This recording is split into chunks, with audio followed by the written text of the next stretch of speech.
In the entire history of Courtroom TV, there's never been a moment quite like this one.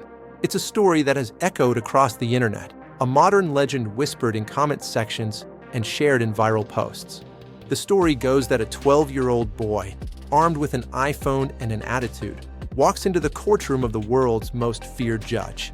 What happens next is a confrontation so shocking, so brazen, that it supposedly left Judge Judy completely speechless. It's said that this single moment captured the attention of over 80 million people. But here's the real question. Did any of it actually happen? The story of a boy named Tyler Mason is one of the most compelling tales of justice you'll ever hear. But the truth behind it is even more unbelievable. The internet loves a good story. They flare up, burn brightly, and capture our imagination before we even have a chance to ask if they're real. And no story has blended the perfect ingredients for viral fame quite like the tale of Tyler Mason. On the surface, it's a simple narrative: a disrespectful kid, a fed-up mother, a victim seeking justice, and the one woman on television nobody dares to cross, Judge Judy. The version of events that spread like wildfire painted a vivid picture. A 12-year-old, dripping in designer clothes and detached from reality, enters Judge Judy's court. He isn't just a defendant. He's a symbol of a generation often perceived as entitled, disconnected, and lacking respect. His alleged crime? Destroying a neighbor's beloved garden just to make a quick TikTok video. This wasn't just about damaged property. The story struck a nerve because it tapped into a real anxiety, that discipline is gone, that consequences are a thing of the past, and that kids are being raised without any sense of accountability. And into this cultural tinderbox walked Judge Judy, the embodiment of old-school, no-nonsense justice. The stage was set for a clash of generations. And as the legend goes, the showdown that followed did not disappoint. Every great story needs a setting, and this one starts long before any designer sneakers squeaked on a courtroom floor. It begins in a quiet, suburban neighborhood, the kind of place where disputes usually simmer over things like property lines or barking dogs.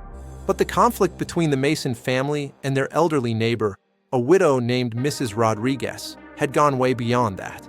The story paints Mrs. Rodriguez as a woman whose life was rooted in her garden. It wasn't just a patch of plants. It was a living memorial to her late husband. Every rose bush, the story goes, was planted by his hands, a vibrant testament to a love that spanned 5 decades. The garden was her sanctuary and her connection to the past. Then you have the Mason family. Jennifer Mason, Tyler's mother, was portrayed as the classic enabler. A woman so afraid of her son's tantrums that she always chose the path of least resistance. The viral story details a history of her paying off neighbors for Tyler's screw-ups. A broken window here, a trampled flower bed there. She wasn't just raising a son. She was managing a PR crisis with her checkbook, trying to insulate him from the consequences of his actions. And at the center of it all was Tyler, 12 years old, with the cynical attitude of someone much older. The story presents him as a child of the digital age whose reality is filtered through the glowing screen of his iPhone. His currency wasn't kindness. It was likes, views, and followers. The story of his bad behavior was laid out piece by piece. Teachers complaining about his attitude, bullying at school, and a total disregard for authority. His mother had been warned. Counselors had recommended intervention. Evaluations had flagged his lack of empathy. But all these warnings were ignored. The final straw, the act that finally broke through his mother's financial safety net, was both impulsive and cruel. For a TikTok trend, Tyler decided to film himself destroying Mrs. Rodriguez's garden. The video, as described in countless retellings, showed him laughing as he snapped the stems of priceless, rare roses, narrating his actions with a sneer. He wasn't just destroying plants. He was desecrating a shrine, and he was doing it for an audience. When Mrs. Rodriguez discovered the carnage, she was devastated. This time, no amount of money could fix it. The roses were irreplaceable. Mrs. Rodriguez, armed with photos of her ruined garden and a copy of Tyler's proud TikTok video, filed a lawsuit. Because of its unusual nature, the case was supposedly picked up by the producers of Judge Judy. This was the backstory that primed the audience. It wasn't just a case about flowers. It was a morality play about right and wrong and a mother's failure to parent. The internet had read the case file and was eagerly waiting for the trial to begin. The air in Judge Judy's courtroom is always thick with tension. But on the day the Masons were scheduled to appear, the atmosphere was supposedly electric. The story of the boy who destroyed a garden for TikTok fame had arrived before he did. The viral narrative describes the entrance. Mrs. Rodriguez, a woman in her late 70s, entered first, the picture of quiet dignity and grief. She took her place at the plaintiff's podium, her expression somber. Then, the doors swung open again. In walked 12-year-old Tyler Mason. He wasn't walking. He was sauntering, his posture radiating defiance. On his head were a pair of large, expensive AirPods Max, sealing him in his own world. His eyes were glued to his iPhone. He didn't look up. He didn't acknowledge the bailiff. He was an island of adolescent apathy. His mother, Jennifer, scurried behind him, wringing her hands and whispering frantically for him to put his phone away. Judge Judy watched all of this from her bench, her face unreadable. She let the silence stretch, a classic tactic. Finally, after Tyler had slumped into his chair without making eye contact, she spoke. Her voice was deceptively calm. "Sir," she said, her gaze fixed on the top of Tyler's head. "Take the headphones off. This is a courtroom, not your living room." According to the story, Tyler moved with exaggerated slowness. He sighed, a theatrical puff of annoyance, and removed one AirPod, leaving the other one in. It was a small but powerful act of defiance. Judge Judy's eyebrows shot up. "Let's try this again," she said, her voice a little colder. "Take them both off. And the phone, give it to your mother." Tyler rolled his eyes, a gesture so obvious it drew a gasp from the audience. He finally took off the second AirPod and shoved the phone at his mother without looking at her. He then slouched back in his chair, arms crossed, the perfect picture of sullen rebellion. The trial began. Mrs. Rodriguez, in a voice trembling with emotion, recounted the story of her garden and presented her before and after photos. Then came the main event, Tyler's TikTok video. As it played on the courtroom monitor, the mood turned to outrage. The video showed Tyler laughing as he destroyed the garden, mocking the old lady and bragging about the views he would get. Watching himself on screen, Tyler's expression never changed. No shame, no remorse. Judge Judy then turned to his mother. Jennifer tried to minimize the damage. "Your Honor, Tyler is a good kid. He made a terrible mistake. It was just a harmless prank for social media. He's only 12. Judge Judy cut her off, her voice like steel. "A harmless prank, ma'am? He is reveling in the pain he knows he is about to cause. That isn't a prank. That is malice." She then held up a thick file. "I have reports here from his school. Statements from neighbors about property damage you quietly paid for. I have a psychological evaluation from 2 years ago recommending counseling for a lack of empathy. A recommendation you ignored." Jennifer Mason's face went white. Her narrative of a good kid was being completely dismantled. "You didn't raise a son, ma'am," Judge Judy continued, her voice rising. "You raised a liability. You taught him that actions don't have consequences, only price tags. And now you've brought him into my courtroom, where the bill has finally come due." All eyes then turned to Tyler. Judge Judy addressed him directly. "Young man, look at me when I'm speaking to you." Slowly, Tyler turned his head and met her gaze. His eyes were cold. "Do you have anything to say for yourself?" she asked. "Are you sorry for what you did?" Tyler stared at her. He opened his mouth, and the words that allegedly came out were the ones that made this moment go viral. The words that set the stage for Judge Judy to be left utterly speechless. This is the peak of the story, the moment that was supposedly clipped and shared over 80 million times. It's the culmination of all the disrespect and entitlement. Judge Judy's question hung in the air. "Are you sorry?" Tyler Mason leaned forward, a smirk on his lips. His response was not an apology. It was a verbal slap in the face. According to the legend, he looked Judge Judy dead in the eye and said, "Sorry? For what? It was just some stupid flowers. Honestly, I don't know why everyone is so pressed. It's giving boomer energy." Then came the phrase that supposedly broke the internet. "Whatever," he allegedly added with a shrug. "Okay, Karen. Silence." A profound, deafening silence. The audience was stunned. The bailiff froze. Jennifer Mason looked like she had been physically struck, and Judge Judy was speechless. For the first time in her TV career, the woman famous for her lightning-fast comebacks had nothing to say. Her mouth was slightly open. Her eyes held a look of blank astonishment. The story claims this moment lasted for 7 full seconds, an eternity on television.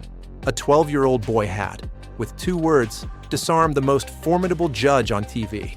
When she finally found her voice, it was a hoarse whisper. "What did you just say to me?" The smirk on Tyler's face faltered.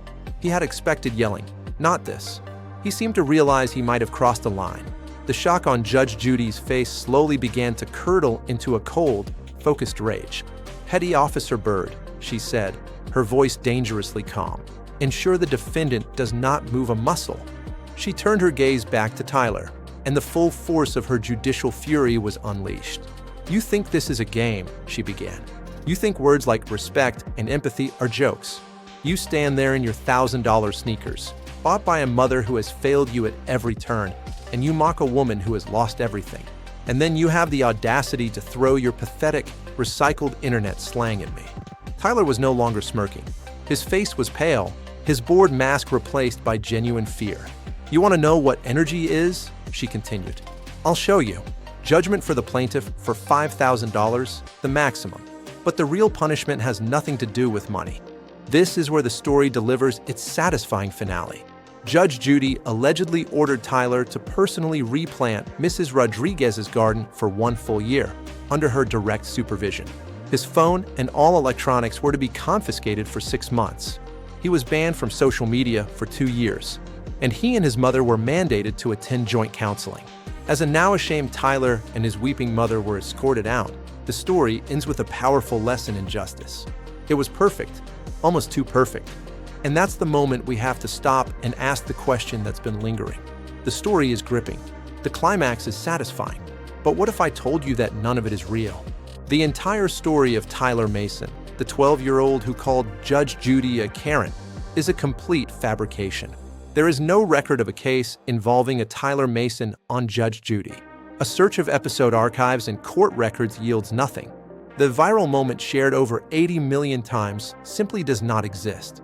The entire narrative, from the designer sneakers to the boomer energy comment, appears to be a work of fiction, a piece of digital folklore created to get clicks.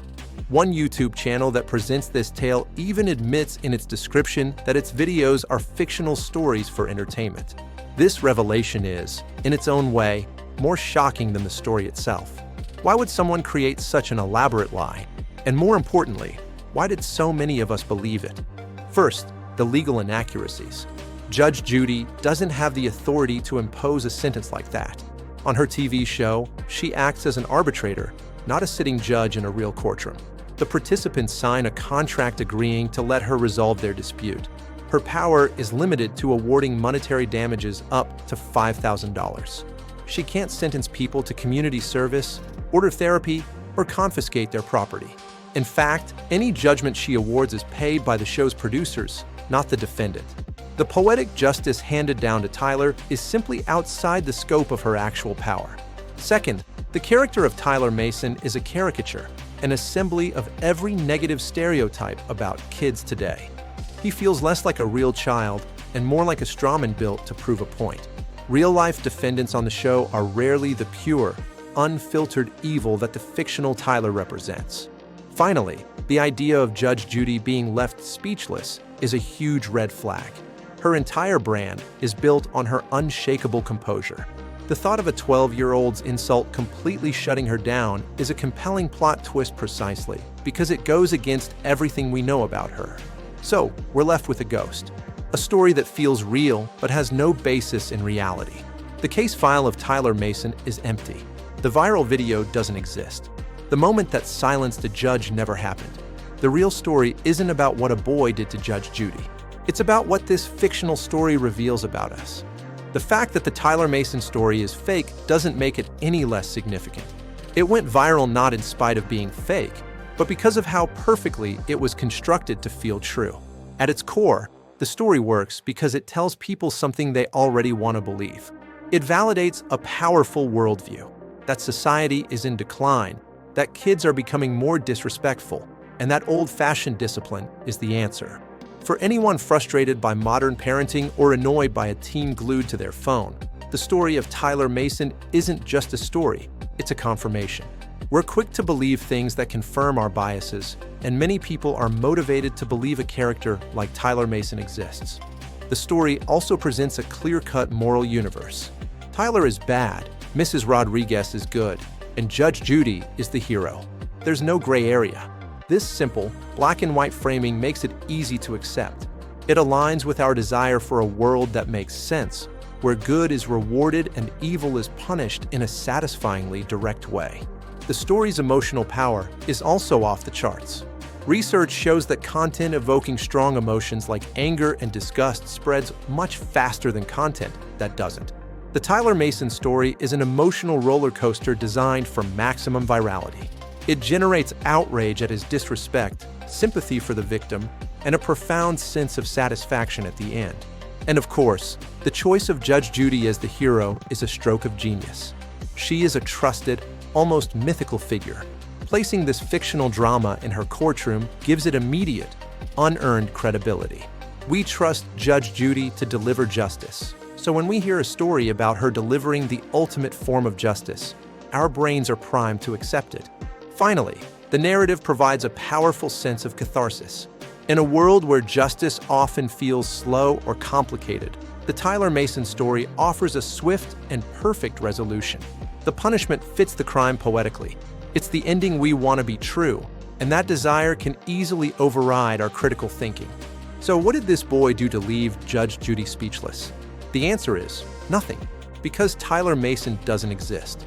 The viral story that captivated millions is a ghost, an elaborate fabrication built to prey on our anxieties and our desire for clear, swift justice. It's a testament to the power of a well-told story and shows how easily fiction can be dressed up to look like fact. The real lesson here has nothing to do with disrespectful kids. It's about us and our relationship with the media we consume. The story held up a mirror, and we saw our own frustrations reflected so perfectly that we mistook the reflection for reality. We wanted a villain, so we created Tyler Mason. We wanted a hero, and we cast Judge Judy. We wanted a satisfying ending, and we wrote a script where the bad guy gets exactly what he deserves. The tale of Tyler Mason is a powerful reminder to question, to verify, and to be aware of how our own emotions can make us vulnerable to misinformation. The story may be fake, but the phenomenon is very real. It proves that the most viral content isn't always what's true, but what feels truest. And maybe the most speechless moment of all is when we realize the incredible story we just shared says more about us than it does about anyone on a screen. The story of Tyler Mason is one of the most fascinating internet legends out there. Have you seen this story or a version of it before? Did you believe it was real? Let us know what you think in the comments below. And if you enjoy deep dives that unravel the truth behind viral stories, make sure to subscribe and hit that notification bell. You won't want to miss what we investigate next. Thanks for watching.